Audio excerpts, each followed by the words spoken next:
नारायणं नमस्कृत्य नरं चैव नरोत्तमं देवीं सरस्वतीं व्यासं ततो जयमुदीरये। नारायण नारायण नारायण नारायण।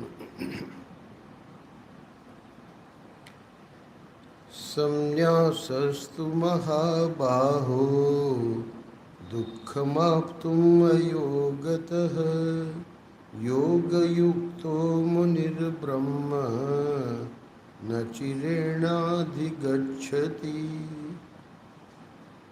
श्रीमद् भगवद गीता 5वां अध्याय 6ठा श्लोक।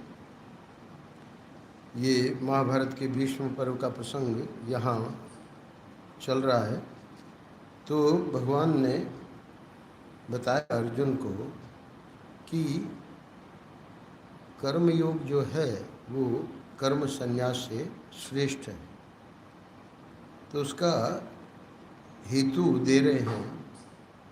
हेतु क्या है कि संन्यास जो है ये अयोग्यता है। अर्थात यदि कामनाएं वासनाएं हृदय में बनी हुई हैं, यदि अंतःकरण शुद्ध नहीं है, तो उसके लिए ये कर्म संन्यास ये बहुत ही दुष्कर है। योग युक्तो मुनिर्ब्रह्म न चिरेणाधिगच्छति। भगवान ने बताया कि ये जो योगी है, कर्म योगी है, वो तो अगर ठीक ठीक साधना कर रहा है तो वो तो योग युक्त होकर मुनि यानी भगवान भाष्यकार ने बताया कि मनन कर रहा है। किस विषय पे मनन कर रहा है कि जिस परमेश्वर को मुझे ये कर्मों का कर्म फलों का अर्पण करना है, उनका स्वरूप क्या है। तो यहाँ भगवान ने उसको मननशील कहा। अर्थात वो अपनी निष्काम कर्म योग की जो भी साधना गुरु ने उसको बताई है, उसको ठीक ठीक करते हुए, क्योंकि कर्म उसने अभी छोड़ा नहीं है। संन्यास का अर्थ है कर्म संन्यास, यानी कर्म छोड़ दिया है जबकि वासनाएं बनी हुई हैं। तो इसलिए बता रहे हैं कि कर्मयोग इसलिए श्रेष्ठ है कि वो कर्मयोग की साधना द्वारा अंतःकरण को शुद्ध करके और ज्ञान प्राप्ति की योग्यता जो है उसमें आ जाएगी क्रमशः। और इस प्रकार ब्रह्म यानी वो जो पारमार्थिक संन्यास है उसको वह न चिरेणाधिगच्छति, अर्थात शीघ्र ही। न चिरेण का अर्थ है चिरेण यानी बड़े विलंब से, और न चिरेण यानी बिना किसी विलंब के वो उसको प्राप्त कर लेता है। अब प्रश्न ये आया कि कैसे प्राप्त करता है। तो भगवान उसी की व्याख्या में अगला श्लोक बता रहे हैं। योग युक्तो विशुद्धात्मा विजितात्मा जितेन्द्रियः सर्वभूतात्मा भूतात्मा कुर्वन्नपि न लिप्यते। हे अर्जुन, यह जो योग युक्त कर्मयोगी है, आप देखें कि जैसे जैसे उसकी साधना आगे बढ़ती है, क्योंकि अंतःकरण शुद्ध करने के लिए वो प्रयासरत है, तो जब वो निर्मल मन वाला हो जाता है तो उसी से उसको ये जो शरीर आदि है वो अब उसके वश में है, विजितात्मा। और इतना ही नहीं, जितेंद्रिय, अंतःकरण शुद्ध हो गया, इसलिए अब शरीर और इंद्रियां वो सब उसके वश में है। परम पूज्य महाराज श्री का एक वाक्य है कैलेंडर में कि हम मन और इंद्रियों के गुलाम नहीं हैं, हम मन और इंद्रियों के मालिक हैं। तो ऐसा जो वो कर्म योगी है, योग युक्त है, सर्वभूतात्म भूतात्मा, पूर्व के श्लोक में बताया कि वो मननशील है।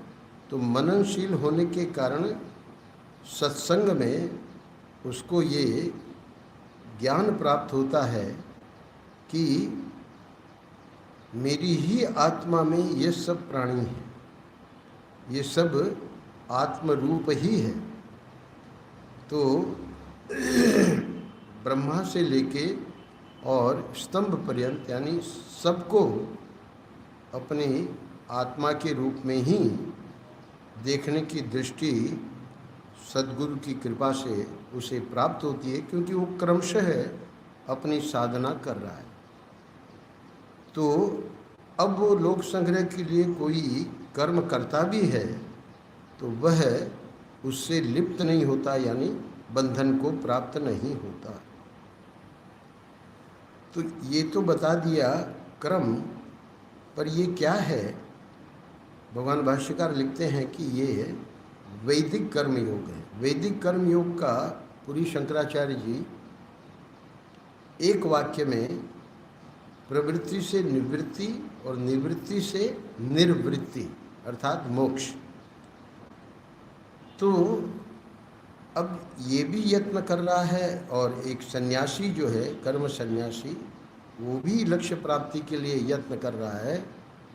भगवान ने कहा कि निश्रेयस करौ उभौ, दोनों को लक्ष्य की प्राप्ति होगी।